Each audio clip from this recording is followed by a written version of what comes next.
tuning in to the online broadcast network, AfterBuzz TV. Over 20 million weekly downloads in over 150 countries, and your number one source for after-show entertainment.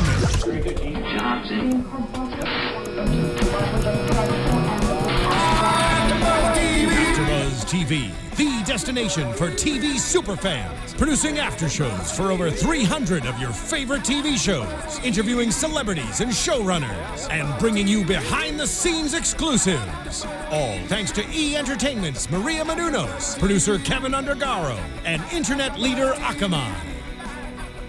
Now, let the buzz begin! Finally!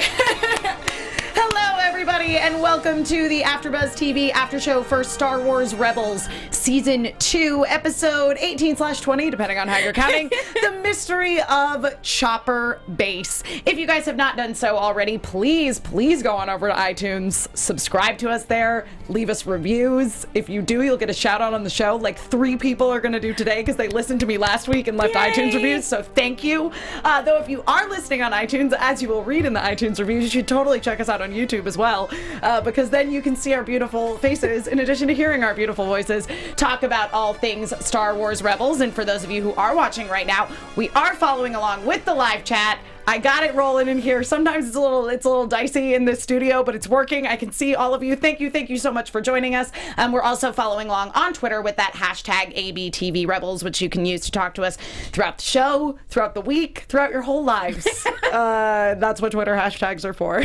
They are timeless. It's true. Twitter hashtags, totally timeless. They are eternal, yep. Just like the magical village of Hogsmeade in Universal Studios Hollywood, timeless. I am Emma Fyffe. You can tweet at me at Emma Fyffe, and I am joined by the lovely Megan Salinas. Hey guys, you can tweet at me at the Menguin. That's TheMenguin. Yay! Thank you, everyone in the chat who's saying hello to us right now. Hello to all of you. We're so happy you're here. We're so happy to be here talking about this episode, the penultimate episode of the season. How did that happen? I don't know. Oh my gosh! Like the show has been going. Like this season has been going on since October, apparently. But it doesn't feel like it has. And for anybody who went to Star Wars Celebration last year, they had the premiere, the Siege of Lothal, at Star Wars Celebration. So if you were there, this entire season has been almost a year. I know. Yeah, that is true. Because, like, again, as I say at the beginning of every episode, this/that, depending on how you're counting, because technically Siege of Lothal was episodes 1 and 2. So yeah, it has. It's been like a whole year. It's been almost a year.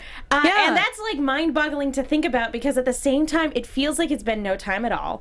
But at the same time, so much stuff has happened. And it, in a lot of ways, it actually does feel like it's been that full year. Yeah. You know, talking about season 2 for a full year. Yeah, it's kind of crazy. It's been very epic. There's been a lot of tension in the chat. Metallica really wants us to talk about the Ezra Kanan friction, as she, don't know what you are, put it, which, I mean, there was a little bit of... I didn't see the friction between them as much as there was Hera and Kanan. Totally agree. And it was really funny because I was like, we wear headphones when we watch the episode, and I was noticing that with a lot of Hera's delivery, it was very stiff and very regimented. Yeah. And I'm like, Vanessa doesn't deliver lines like that. And it took me a little while to realize that she was being like that because she was angry at the fact that he had to leave. Not with him. She wasn't angry at him. She was just mad at the fact that he had to go. Right, because I think that Hera is quite understanding of why Kanan is making that choice. Oh, this was such a good episode. Yeah. So basically, you know, the sort of main plot of this episode is we are at the Rebel base. Finally, hooray! We're gonna have a nice, safe place for all of us rebels to gather up and safe. Yeah, totally safe, and gather our supplies and like take down the Empire.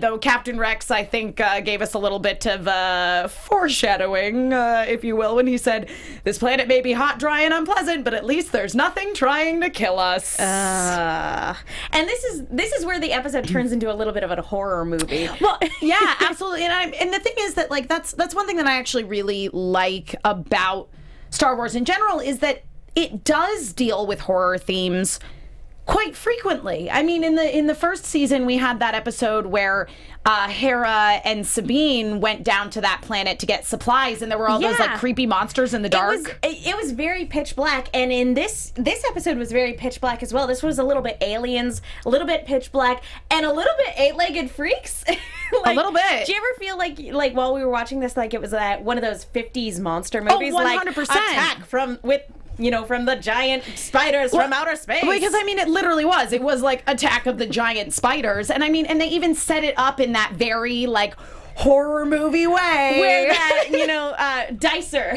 Yes, Dicer. No, she goes off on her own.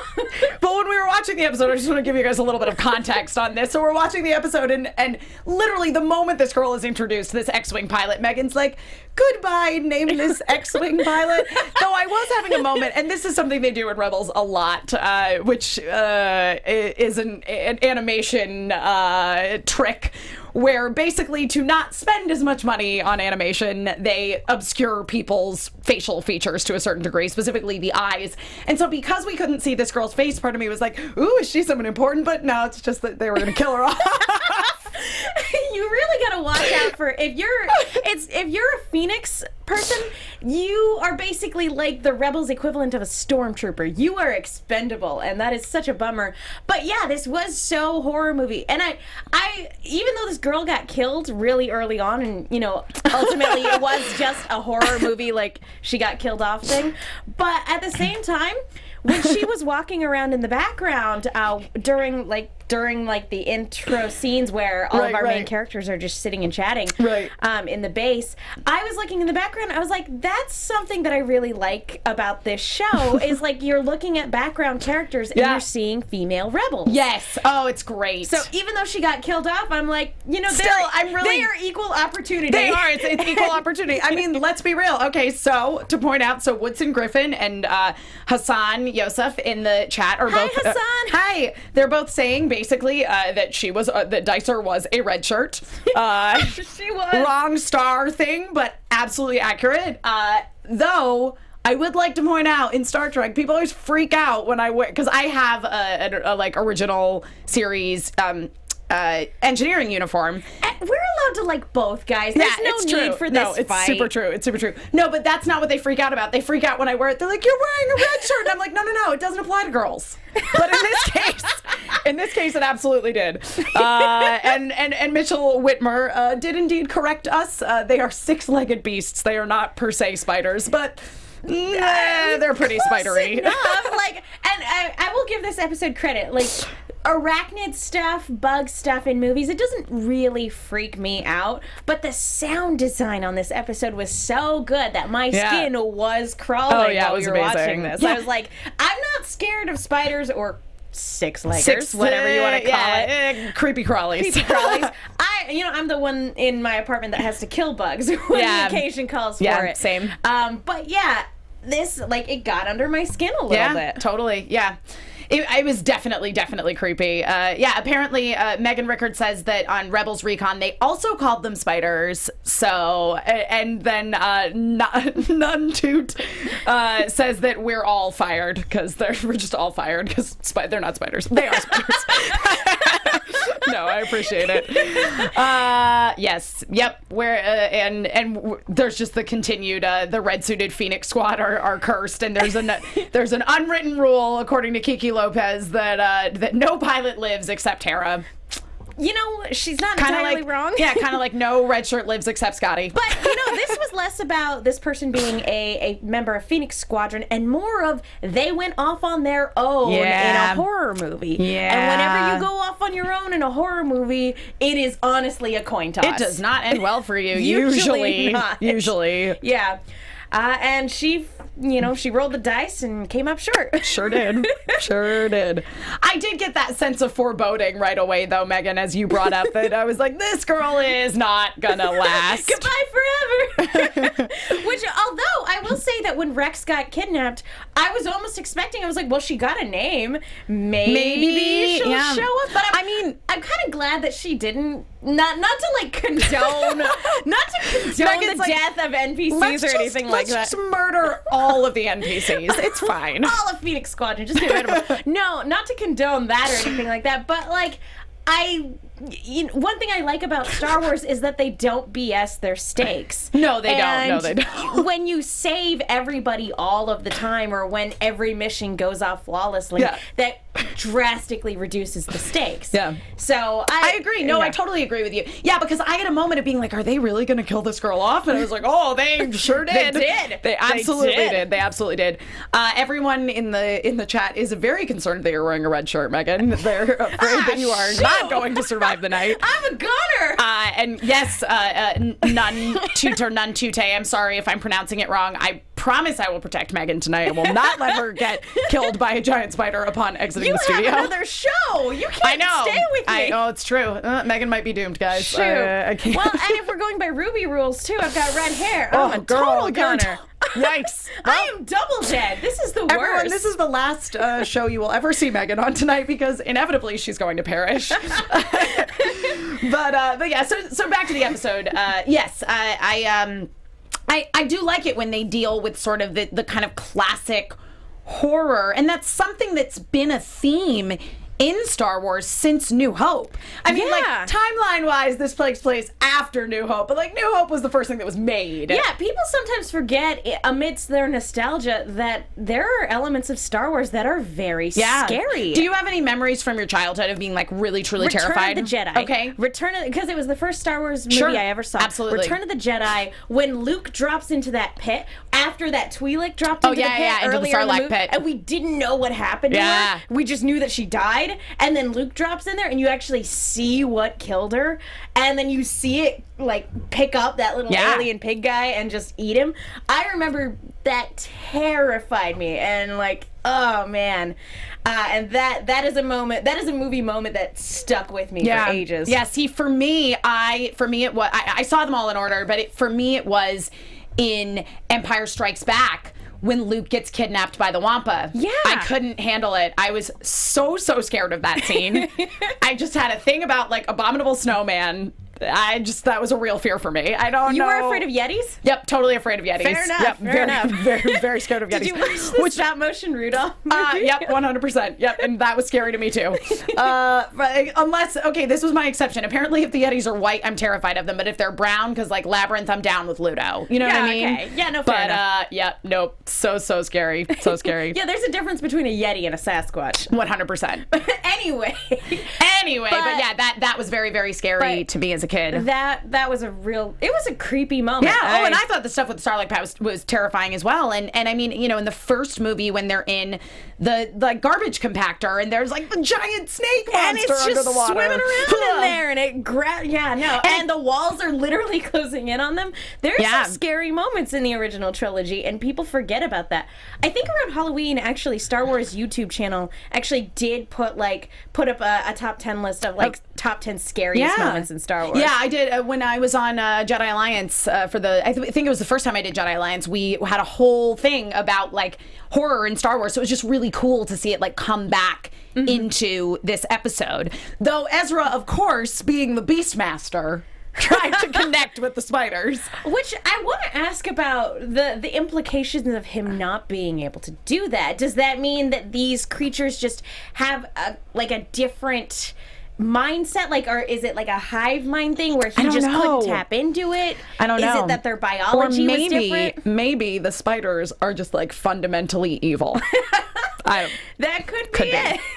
They're just like, F you, guys. Could be. I mean, they look evil. They do. Yeah. Maybe Riser1 in the chat says maybe Maul is communicating through the spiders, which was going to be my next point, that like maybe like a Sith Beastmaster could connect with the spiders. Yeah. In the way that Ezra connects with the flying whale creature, the space whales. Yeah. Well, that is a good point. You know, every life form in the Star Wars universe is connected to the Force. So it is confusing that Ezra wouldn't be able to connect with these creatures. Yeah. And so you know, it kind of brings that point of like, maybe I never knew anything about the Force kind of back around. And it's actually really good setup if, in fact, the old master from the preview next week is, in fact, Darth Maul, which he looks like Darth Maul. Oh, man, I really hope it is. He looks a lot like Darth Maul. Yeah, yep. So Megan in the chat says that Rebels Recon said that the reason that he can't control the spiders is that there are some creatures that are just too wild. Like, again, I think it just goes back to like that brain capacity thing that like basically they don't think in a way that they can be connected with on an emotional level. It's like trying to reason with a jellyfish or something. Yeah, exactly. But she likes our idea better. That they're just so fundamentally evil that it would never, ever happen. That he would have to be a Sith in order to connect with them. Yep, absolutely. I like that. Oh, man. I did probably. It's funny because I love horror movies and I love connecting to that part of the series, especially when we had like the Inquisitor's introduction this season. But actually, I was surprised. My favorite moment in this episode actually had nothing to do with the spiders. It was just that moment where Ezra was looking for Zeb and he found them and they just watched the sunset together. Oh gosh, that was a great moment. So there were a lot of moments, a lot of like really beautiful, emotional, connecting moments between the characters in this episode that just implied certain doom. Or at the very least, again, they not so much the end of an era, but they said from the very beginning, since before Siege of Lothal aired, that this season was going to be the Empire Strikes Back of the series. And how does Empire end? The Empire Strikes Back ends with the team fractured, right, and our heroes at their lowest low. 100%. So this is all just, I wouldn't say it's impending doom because again, Return of the Jedi, we had a very happy ending. Yes, absolutely, there was a happy ending. And even though maybe doomed prequelitis, who knows? I prefer to be an optimist, but I don't know. But everybody was separated, but everybody came back together. So I think that is true. That is true because there's a lot of chat in the chat roll right now about Woods and Griffin saying like foreshadowing maybe this is the last time that we're going to see the entire team together. Ellipsis, at least for a while, which I think speaks to your point, Megan, of this being the Empire Strikes Back of Star Wars Rebels. So ultimately, yes, I think we are going to end on a low note. Somebody might die before the end of the season. I'm not going to say that's not a possibility, but I also wouldn't be surprised either way. That's basically what I'm going to say. And I don't think the ending is going to be a carbon copy of No, Empire it's not like it's going to end with somebody being taken below to be frozen in carbonite. But I do think it's going to end on a low note, but with that glimmer of hope. Yeah. That sort of thing. Because no matter what, even when things are at their absolute lowest, there's still that hope, and that's the point of the rebellion. Absolutely. Yeah. So I don't know, but it could also be. Did you ever read the Chrono Crusade manga? Oh yeah. There was a point where like they had like a really fun time together, and they were like, and that was the last photo of us. all together. Oh, and then we never came back each other again. So it could be that this is the last time the team as a whole is together. If you want to go a little bit darker, but that doesn't mean that they're not all going to have satisfying story. That's arcs true. and No, that's completely true. Just like Listen, we got a crucial new team member in the last episode, AP5, and I really need AP5. Yeah, I need AP5 to have a wonderful life with this family. So, like, I'm gonna need everyone to get back together is basically what I'm saying. Exactly. No, 100. And, like, even that brief moment of just him and Chopper, we were both so happy for that 30 seconds they were on screen. They are like curmudgeon R2-D2 and C-3PO, and it's beautiful. It is, like, the most fantastic thing of having this R2-C-3PO relationship without them being R2 or C-3PO in the slightest. Is it weird to find like such curmudgeons just adorable? No. Because nope. Because I find that that's like a common thing where like if there's a curmudgeon on TV, it's like you're just the cutest thing. Yeah. Why? I don't know. So let's talk a little more about these like very lovely emotional scenes. We touched a little bit on the Ezra Zeb watching the sunset thing. And what kind of radio station is set up on this planet that they're getting reception? I do not know. But it was just a nice little moment of and it was incredibly human, and I feel like I used to go to the beach a lot when I was a kid. Like, we went camping a lot, and there were a lot of days of just listening to music, looking at the sunset. Yeah. And it's just a very human moment. Yep. And oh man, the stuff with Kanan and Hera. Yeah. As you say, Megan, you know, we went into this episode with Hera having this very, like, controlled, almost stilted delivery. So I was with you, though, because, like, Vanessa is so great. Such a great... And I was like, what is happening? So I was weird. like, this is an intentional choice. Because I got the impression, and certainly I think later on you get from Sabine the impression that, like, she and Zeb don't know that they're planning on leaving. Like, Hera she just knows. It's that, like...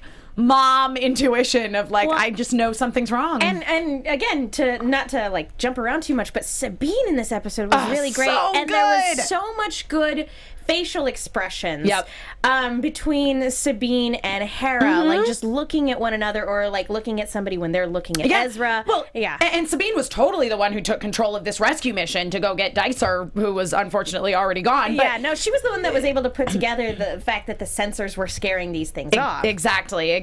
So I mean, just great episode for her, and the just like.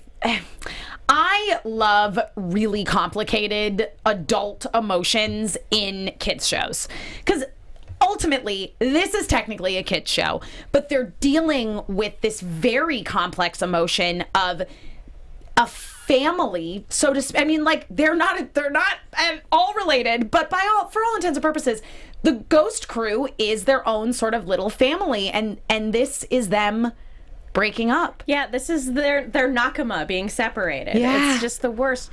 I want to, like, when Kanan went in for that hug, I was like, kiss, kiss, kiss. But then they embraced, and I was like, I've seen this exact framing before. This was the framing that they used when Han and Leia had their goodbye hug. Girl, I noticed that as well. And I was just no, this isn't fair. This isn't fair, guys. Worst parallel I've ever seen to The Force Awakens. But so Ezra needs to keep Kanan as far away from catwalks as humanly possible. Absolutely, yeah. Oh no! And then with everybody, because there's all these theories about Ezra potentially going to the dark side, and like it could just be very bad. Yeah. If he does, it's not going to be, I don't think, until the very end of the series. But or at the very least, final season sort of stuff. Yeah. But I mean, that's at the same time that's compelling stuff. Or we could get like a go to the dark side and then have a redemption story too. But Kanan might die in the process. It would be very Han Solo and Ben Solo / Kylo Ren. Spoilers? I assume everyone's seen Force Awakens. I feel like that's the same assumption to make right now. But my biggest disappointment of this entire episode was beautiful, beautiful framing, very tender moment, and they did not kiss. I know! Like, it was a beautiful moment, and the lighting was perfect, and they were silhouetted, and he was holding her tighter, and it's like, why didn't they kiss? Why didn't they just kiss? But in some ways, him just, like, holding her tighter it's and, like, more intimate leaning than, his head again. Oh. Yeah, it is more intimate than, like, if they had just kissed, whatever. But maybe they're waiting until the reunion for that kiss, but it's just heartbreaking, and her being like, because the thing is like Hera is not trying to stop them because she understands why they need to go. Yeah, no, absolutely. And again, she's not mad at him. No. She knows 100% why this has to be the way it is. And she's got way too much responsibility going on to let this slow her down. Yeah. She is the one basically responsible for making sure this rebel base is properly set up and properly fortified. Yep. And without her, it would fall apart. Yeah, so she can't go anywhere. She can't go anywhere. And her biggest problem is like, I knew that this was going to be coming. I knew that you were going to have to face this. I just thought I was going to be facing it with you. Yeah. And that's what's breaking her heart, and that's what's making her mad. So good. I mean, it's such a complicated thing, and it's so beautiful because it ultimately is these two people who are so important to the fate of this whole universe who can't be together because of their roles. Because there's more in the bigger important picture. things, Yes. Yeah. Oh, it's so good. So now that we're all totally heartbroken, let's cheer up with some nice reviews from iTunes. Yeah, we have 3 new reviews since the last time we had a show, which is amazing. And they're all 5 stars. One is from the wonderful Ryan Witalison, who watches all kinds of shows on AfterBuzz TV, basically saying, we do a great job recapping the show, talking about the latest Star Wars gossip, interviewing great guests, well worth the listen, and watching on YouTube. And then there's another one from Mr. B4RD, which I don't know what that's supposed to mean, but it says fun with lightsabers, 5 stars. Yay! Basically saying that the show is a blast, and that listening to podcasts about Rebels is just as rewarding an experience and really enriches the whole viewing experience. I just said the word experience twice. As it is just watching the show on its own. And then addicted to this podcast, 5 stars from J101471. I'm glad we have this podcast. It's great to have different points of views watching Star Wars Rebels, and I enjoy it as much as the show. The podcast adds another dimension. May the Force be with you, and may the Force be with all of you. Thank you guys so much for your iTunes reviews, and I really do implore you, if you are an iTunes user, to be sure to go over and leave those reviews, because it basically lets our producers here know that you like what we're doing, and helps us continue to get really great guests in, and makes us look good to Disney and Lucasfilm. So good, in fact, that Megan and myself, Katie would be there too, alas, she is not in town right now, and she gets back, unfortunately, after the event. Like an hour after the event. It's really upsetting. Disney and Lucasfilms actually invited us to go to an advanced VIP screening of the finale. So no big. So Megan and I will be on the Disney lot on Monday, doing our best not to look like really geeky idiots running around. Going to an advanced screening of the finale. So, be cool, guys. Be cool. I'm so excited. Awesome. All right. So anything else you want to touch on before we dive into some quick predictions and wrap things up here? Just that, again, this was great setup, great payoff for people who knew what the planet was last week, that we were heading to. Great horror movie, great emotional beats, great acting. Everything about this episode was just really great, and I'm not ready for the season to be done yet. I know. Me neither. All right, let's do it. Let's get those predictions. Now, your AfterBuzz TV prediction. Oh, Ahsoka. There's a lot. It was so funny in the chat for a while. There was like hashtag save Ahsoka, hashtag Ahsoka is the chosen one, hashtag Ahsoka dies. Now, again, Twilight of the Apprentice, that could mean a lot of different things. It could. And, I mean, Star Wars is really good about paying off foreshadowing. Everybody knows that it's pretty good about its narrative structure. But at the same time, this is a very sophisticated show. It is. And it takes its audience seriously. I would not put it past them to purposely play on that expectation. I completely agree. I am actually now pretty sure she's not gonna die. I don't want to jinx it. Cut to a week later, and we're just crying, just sobbing. This is the thing. It's like, so as I mentioned, we're going to this advanced screening of it. Like, I'm just gonna be crying no matter what. So, because I'm just gonna be so overwhelmed with emotion to like be on the lot and be there with the producers, and it's just gonna be a time. It's just gonna be a hot mess. Yeah. I also, this is more of a hopes and dreams than a prediction, that the old master is in fact Darth Maul, because he's come back a couple of times, so why not now?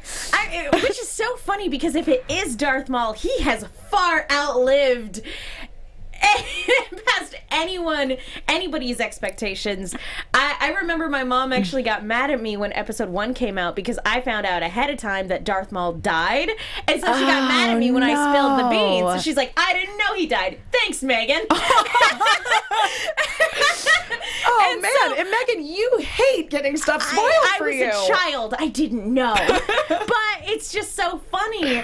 If he is, in fact, it just makes me laugh so much that thing that, like, I spoiled somebody for ended up not being true. And he had outlived so many other people from the franchise. Super true. Super true.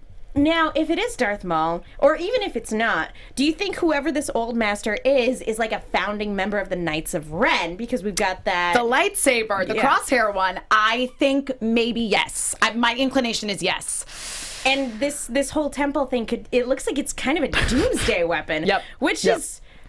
I mean... I never watched Clone Wars, but how often would they come across something that, without it being a military, a piece of military hardware, had the capability, like a mystical thing, had the capability of widespread destruction? Was that a thing that happened a lot? Not that I really recall. Again, Clone Wars was on when I was in college. So it's something that I haven't seen before in Star Wars, which is... interesting. Yes. I would like you to know, Megan, that right now in the chat, the most popular hashtag is Save Megan. Because everyone is still concerned that you are not going to make it through this evening being dressed in red. I don't think I want to leave the studio. My car's a little ways away. I'm scared. I might get somebody to walk me out. I'm a little scared now. Yes. Woodson Griffin says that, the old master could be Darth Revan, but also leaning towards Maul. Everyone in the chat is basically like saying that they think it's Darth Maul, but more it's like everybody hopes it's Darth Maul because he's a super cool character. And even though he's clearly, he clearly looks similar, we haven't seen him in full light, so it could just be, he looks like with the green light, it looks more like his brother than it does him. Yes. So, it's not out of the realm of possibility that could be somebody completely else. But at the same time, bringing in characters from Clone Wars, why would you not capitalize on that? Yeah. Metallica, actually, I just want to bring up this one point before we wrap up the show. It said it makes sense for it to be Maul since he hates Darth Sidious after their confrontation in Clone Wars and his escape. Since Vader is in the episode, we might see the Emperor as well. Yeah, which we haven't seen since Siege of Lothal. Yes. It would be really great to get Darth Sidious back in here. Yes, and like a confrontation between him and Maul would be... Correct me if I'm wrong. A+. Sidious killed his brother, right? That's my understanding. Yeah. I think I vaguely remember that. And please correct us, guys, if we're wrong, because right now I'm just overwhelmed with emotion. Yeah, I've seen a lot of Clone Wars clips out of context, and I'm like, I think that's what happened. Yeah. As I've been trying to go back and revisit like parts of Clone Wars as we've been talking about this show. But yes, I'm probably gonna binge it during the hiatus. I know. Because he did. He did. I was like, I'm 98% sure you're right, and everybody in the chat says yes, he did. He killed Savage. He was actively manipulating him in Clone Wars, so of course he hates him. Oh, of course he hates him. Oh, I just really, now I'm going to be so upset if it's not Darth Maul, but anyway. Yeah, it's just some guy. Yes. Some guy we've never seen before. It's like, whatever. Oh, Darth Maul's cousin. Yeah. Darth Maul's cousin, Darth Greg. I don't know. Greg. Greg, you're the worst. Yes. Can we tweet out our thoughts on the finale after we've watched it? Yes, but we won't spoil anything. Well, yes and no. Because we're there for press purposes, there might be an embargo. That's true. Yeah, we actually may not be able to say anything about it, but stay tuned, you guys. We're so excited to talk about the finale. That's going to be next week. We will have a full hour. Not that we didn't go a little over this week, but it was fine. There wasn't a show in the studio after us. We're all good. So basically, after the screening, like Megan said, there may be an embargo on it, which prevents us from talking about it. But we will be in studio next week. We will have a full hour of time. So just make sure you're following us on Twitter, and we will tweet out exactly when our full hour of finale goodness is going to be going down. Megan, Salinas, where can people find you? You guys can tweet at me at the Menguin. That's TheMenguin. I also have an Instagram at that same place. I'm also on a bunch of shows here at AfterBuzz, and you guys, I write articles for the movie Chick with 2 Ks. Be sure to check those out. And I'm Emma Fyffe. You can follow me all over the internet, wherever Emma Fyffes are sold, at Emma Fyffe, which is my name. You can find me on a bunch of shows here at AfterBuzzTV.com. Stick around. Face Off's coming up at 10 o'clock, so I gotta go get ready to do that real fast here. And also Transformers Robots in Disguise fans, we will be tweeting out when we're going to be doing our makeup episode sometime soon. We will be off this coming Sunday, as it is Easter Sunday, and I am the only one that would be here, and Katie and Megan are not. going to leave me alone, much as went down last week. Again, guys, be sure that you're following AfterBuzzTV.com. We've got all kinds of after shows, and check us out on iTunes, YouTube, all the good things, and keep following along with that hashtag ABTV Rebels, and we will keep you up to date on what is going on with our show for next week, and we will see you all then. Save me! From executive producers Maria Menounos, Kevin Undergaro, Phil Svitek, and the entire AfterBuzz TV staff, we would like to thank you for listening to the AfterBuzz TV network. To watch or listen to other after shows and post comments or questions, be sure to visit AfterBuzzTV.com. I'm Sir Richard Wentworth, and this has been a presentation of AfterBuzz TV. Hashtag Save Megan. The views expressed herein are those of the hosts only and do not necessarily reflect the views of AfterBuzz TV or its owners or principals.